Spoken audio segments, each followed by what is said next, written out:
அடுத்ததாக ஐயா திரு உமர் ஃபாரூக் அவர்கள்.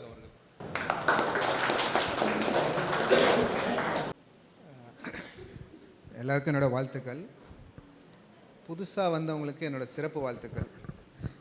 ஏன் அப்படின்னா, நீங்கள் நிஜமாலே ரொம்ப லக்கி. எனக்கும் ஹோமியோபதிக்கும் ஒரு 6 மாதம் முன்னாடி வரைக்கும் ஒரு சம்மந்தமும் கிடையாது. சம்மந்தம் இல்லைன்னா நிச்சயமாக அது இந்த பக்கம்னா நான் இந்த பக்கம். நான் வந்து அலோபதி டிபார்ட்மெண்ட்லேருந்து வந்திருக்கேன். ஸோ அந்த இன்னொரு டிபார்ட்மெண்ட் பற்றி எல்லாருக்கும் ஒரு சின்ன இலக்காரமாக இருக்கும். அதுலேயும் அலோபதியில் இருக்கவங்களுக்கு ரொம்ப இலக்காரமாகவே இருக்கும். இதெல்லாம் வேலையே செய்யாது, இது வந்து ஒரு இது ஸ்கேம் அப்படி இப்படின்னு சொல்லிட்டு தான் இருப்பாங்க. அதில் நானும் ஒருத்தன். அதுக்கு ரொம்ப நான் வருத்தப்படுறேன் சார். டாக்டர் சாரை பார்க்குற வரைக்கும் என்னோடய மென்டாலிட்டி, என்னோடய ஆட்டிடியூடே வேறு. ஆண்டவனுக்கு நன்றி சொல்லணும், இந்த மாதிரி ஒரு இதை எனக்கு காமிச்சு கொடுத்ததுக்கு. என்னோட ஒரு நண்பர் இருப்பார், நான் அடிக்கடி அவரோட பேசிகிட்டு இருப்பேன். அவர் கையில் எப்போவுமே ஒரு 4-5 பேப்பர் எடுத்துகிட்டு வருவார். பேக்கெட்டில் ஏதோ ஒரு டேப்லெட் வச்சுட்ருப்பார். பெரிய பெரிய விஷயத்துக்கு 4 மாத்திரை 3 மாத்திரை போட்டுருவார். அவர் போன அப்புறம் நான் உட்காந்து சிரிச்சிட்டு இருப்பேன். என் வீட்டில் சொல்லுவேன், இந்த மாதிரி வேஸ்ட் பண்ணிகிட்ருக்காரு, அவருக்கு டயபெட்டிஸ்லாம் இருக்கும், அதுக்கு எப்படி இது சரியாகும், இப்படிலாம் பண்ணிகிட்ருக்காரு அப்படின்னு நான் ரொம்ப உண்மையிலே கிண்டல் பண்ணியிருக்கேன். அவர் கட்டை விரலில் அடிபட்டுருச்சு, தோல் உறிஞ்சு தண்ணி வர ஆரம்பிச்சிட்டு. உண்மையால சார். அவர் வந்து காமிக்கிறார் என்கிட்ட. நான் உடனே, உங்களுக்கு டயபெட்டிஸ் இருக்குது, நீங்கள் கண்டிப்பாக இதை வந்து ட்ரெஸ்ஸிங் பண்ணணும், ஆன்டிபயோட்டிக் க்ரீம் போடணும், இன்னும் ஒரு ஸ்டெப் மேலே போய் ஆன்டிபயோட்டிக் இன்ஜெக்ஷன் கூட போடணும் அப்படின்னு நான் சொல்லி அட்வைஸ் பண்ணுறேன். அவர் அதெல்லாம் ஒன்றும் இல்லை சார், என்கிட்ட கேலண்டர்லான்னு ஒன்று இருக்குது, நான் அதை எடுத்து போட்டுக்குவேன் அப்படின்னு சொல்லிட்டு அன்றைக்கி போயிட்டார். நான் அப்போ என் வீட்டில் மனைவிகிட்ட சொல்கிறேன், இப்படி இருக்காங்களே, அவங்க உடம்பை வந்து டயபெட்டிஸ் இருக்குது, கால் ஃபுட்டில் வந்துச்சுன்னா காலையே எடுக்கிற மாதிரி ஆகிடும் அப்படின்னு சொல்லி நாங்கள் டிஸ்கஸ் பண்ணுறோம். ஒரு 2 டேஸ் கழிச்சுட்டு வந்து நிற்கிறாரு. நான் வந்து அவர் அதை பற்றி சொல்லவே இல்லை. நான் அவர்கிட்ட கேட்குறேன், சார் உங்கள் கால் என்னாச்சுன்னா, அது ஆறிப்போச்சு சார் அப்படின்றார். அது அன்றைக்கே ஆறிப்போச்சு சார் அப்படின்னாரு. என்ன சார் பண்ணிங்கன்னா, அந்த இதை எடுத்து காமிச்சார், இதை தான் அப்ளை பண்ணேன், இது 2 மாத்திரையை போட்டேன் அப்படின்னாரு. அப்படியே ஒரு டிராஸ்டிக்காக ஒரு சேஞ்ச் எனக்கு. இது எப்படி வாய்ப்பு இருக்கும்னு. அதே மனுஷர் தான் சார், நான் அவர் கந்தசாமி சார் பற்றி தான் சொல்கிறேன். பேப்பர்லாம் கொண்டு வரான்னு சொன்னீங்களா, எங்கே சார் போகிறீங்க, என்ன சார் இதெல்லாம், இது மாதிரி ஒரு கிளாஸ் நடக்குது ஹோமியோபதி சார் அப்படின்னாரு. அப்போது வந்து ஆல்ரெடி ஸ்டார்ட் ஆகி பாதி போய்கிட்டு இருந்தது. அவர் என்கிட்ட வந்து டிஸ்கஸ் பண்ணுவார், சில மெடிக்கல் டெர்மினாலஜிஸ் அவருக்கு இங்கிலீஷில் வேணும்னு கேட்பார், நான் அதை ஹெல்ப் பண்ணுவேன். ஸோ அந்த முறையில் அவர் எனக்கு ஹோமியோபதி இன்ட்ரடியூஸ் பண்ணி விட்டார். இதுதான் எனக்கு வாழ்க்கையில் ஒரு பெரிய சேஞ்சாகவே நடந்தது. சார் எனக்கு ஒரு நாள் இந்த கிளாஸ் நல்லா அட்டன் பண்ண முடியுமான்னாரு. வாய்ப்பு இல்லை சார், ஆல்ரெடி போயிட்டுருக்கு, வேணால் நெக்ஸ்ட் கிளாஸில் வாங்க அப்படின்னாரு. தினைக்குமே அவர்கிட்ட வந்து நான் கேட்டுகிட்டே இருப்பேன், நெக்ஸ்ட் கிளாஸ் எப்போ, நெக்ஸ்ட் கிளாஸ் எப்போன்னு. அவர் வந்து அடுத்த கிளாஸ் வரும்போது என்னை முதல் ஆளாக இங்கே கொண்டு வந்து விட்டார். இறைவனுக்கு மறுபடியும் நன்றி. டாக்டர் இது வந்து ஒரு நான் சொல்கிறேன், ஏன்னா என்னோடய மதிப்புப்படி இது 30 மணி நேரம் தான். மேடம் சொன்னாங்க ஆல்மோஸ்ட் 28 ஹவர்ஸ் 26 ஹவர்ஸ் தான் நீங்கள் யூட்டிலைஸ் பண்ண முடியும். இதோட வேல்யூ அரௌண்ட் ஒரு 50,000 நீங்கள் வெளியே காசு கொடுத்து பண்ணுறதா இருந்தால் 50,000 மினிமம் குறைஞ்சபட்சம். நீங்கள் போங்க, 5 லட்சத்துக்கு சமமான ஒரு நாலேஜை நீங்கள் கொண்டு வருவீங்க. அது நான் 100% கேரண்டி. டாக்டர்கிட்டேருந்து நீங்கள் எவ்வளோ மேக்ஸிமம் எக்ஸ்ட்ராக்ட் பண்ண முடியுமோ நீங்கள் பண்ணிக்கலாம். ஒரு செகண்டு கூட அவர் முகம் மாறாது. கிளாஸ் ஆரம்பித்ததுலேருந்து கிளாஸ் முடிகிற வரைக்கும் சிரிச்சுக்கிட்டே நின்றுக்கிட்டே சொல்லி தருவார். நான் எதையுமே மிகைப்படுத்தி சொல்ல, நான் வந்து கிளாஸ் அட்டன் பண்ணியிருக்கேன். முதல் 2 கிளாஸில் இருந்த ஆட்டிடியூட் முழுசாக மாறி, ஹோமியோபதினா என்ன, அதுக்கு பின்னாடி இருக்கிற சயின்ஸ் எல்லாத்தையும்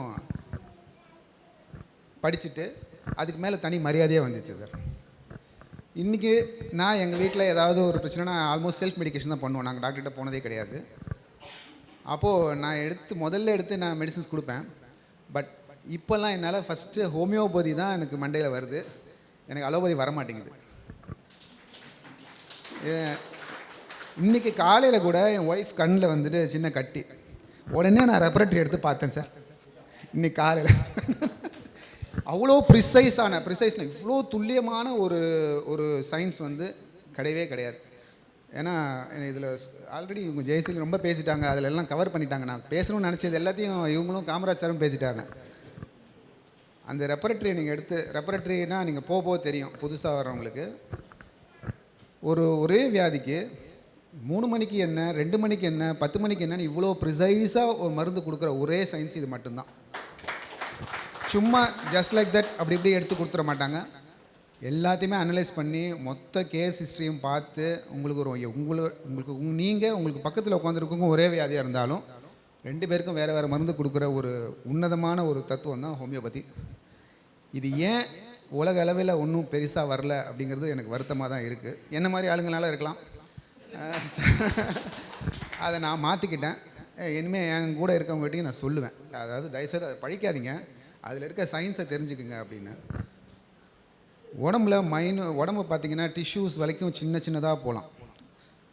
அண்ட சராச யூனிவர்ஸ்லேயும் you can go very small up to proton, neutron, electron, அது வரைக்கும் போகலாம். இப்போ ஒரு டிஷ்யூக்குள்ளே போனீங்கன்னா செல்ஸ்குள்ளே போனீங்கன்னா டிஎன்ஏக்குள்ளே போனீங்கன்னா டிஎன்ஏ பார்ட்டிகல்ஸு, எல்லாத்துக்கும் இவ்வளோ சின்ன விஷயத்துக்கு நீங்கள் எப்படி ட்ரீட் பண்ணுவீங்க அப்படின்னா ஹோமியோபதி அவ்வளோ கீழே இறங்கி வருது. அவ்வளோ கீழே இறங்கி வந்து உங்களை டைலூஷன் பண்ணி அதை ரீச் பண்ணுற அளவுக்கு கொண்டு வந்து மெடிசனை கொடுக்குறாங்க. அந்த இடத்துல தான் லாஜிக் வந்து ரொம்ப கிட்ட வந்துச்சுன்னு நான் நம்புகிறேன். எனக்கு வாய்ப்பு கொடுத்ததுக்கு ரொம்ப தேங்க்ஸ். ஐயாவுக்கு தேங்க்ஸ் மட்டும் பத்தாது. டாக்டர் வந்து ஒரு கடல் மாதிரி, அவரோட இன்ட்ரெஸ்ட்டு வந்து நம்ம யூட்டிலைஸ் பண்ணிக்கணும். இது எல்லா இடத்துலையும் எல்லாருக்குமே கிடைக்காது. இலவசங்கிற ஒரு வார்த்தை இந்த நாட்டில் இருக்குன்னா அதுக்கு பின்னாடி ஏதோ ஒன்று இருக்குதுன்னு நான் நம்பிட்டு இருந்தேன். அப்படி ஒன்று கடைசி வரைக்குமே இல்லை. இதை நான் முடிச்சுட்டு அடுத்ததுக்கே வந்துட்டேன். இது வரைக்கும் அவர் என்கிட்ட இது கேட்பார், அது கேட்பார் நான் இதை பார்த்தேன், ஒன்றுமே கேட்கல. இவ்வளவு நாலேஜை உங்களுக்கு ஜஸ்ட் லைக் தட் அப்படி தூக்கி கொடுக்குறாங்க. இது நீங்கள் பிடிச்சிக்க வேண்டியது உங்களோட புத்திசாலித்தனம் தான் நான் சொல்லுவேன். ஒரு கிளாஸ் மிஸ் பண்ணிங்கன்னா நீங்கள் கிட்டத்தட்ட 6 மாத கிளாஸை மிஸ் பண்ணுறீங்கன்னு அர்த்தம். ஏன்னா 30 மணி நேரம் அந்த ஆவரேஜ் போட்டு பாருங்கள். ஏன்னா 5 வருஷ கோர்ஸை நீங்கள் வந்து 30 மணி நேரத்தில் படிக்க போகிறீங்க. இது இளங்கலை தான். நான் வந்து நீங்கள் உடனே பெரிய டாக்டர் ஆகிடுவீங்க அப்படின்லாம் சொல்ல மாட்டேன். நான் இன்னும் அடுத்த லெவலுக்கு போகணும், அதனால் வெயிட் பண்ணுறேன். சார் வந்து மறுபடியும் கால் ஷீட்டே கொடுத்துருக்காங்க எங்களுக்கு. சார் அது உண்மை தானே சார்? அப்பா தேங்க்யூ. நெக்ஸ்ட் லெவலுக்கு போகலாம். அதனால தான் எனக்கு மெடிசின்ஸ் பற்றி நான் ரொம்ப பேச மாட்டேன். அது அந்த லெவலில் ஒன்றும் வரல. ஸ்டில் அதுக்கான ப்ரிப்பரேஷனு, அதுக்கான ஹோம்ஒர்க்கு நிறையா இருக்குது. அவர் வந்து அந்த டாப்பில் இருக்காங்க, நம்ம சும்மா பினக்கிள், அது ஒரு சின்ன இது தான் ரீச் பண்ணியிருக்கோம்.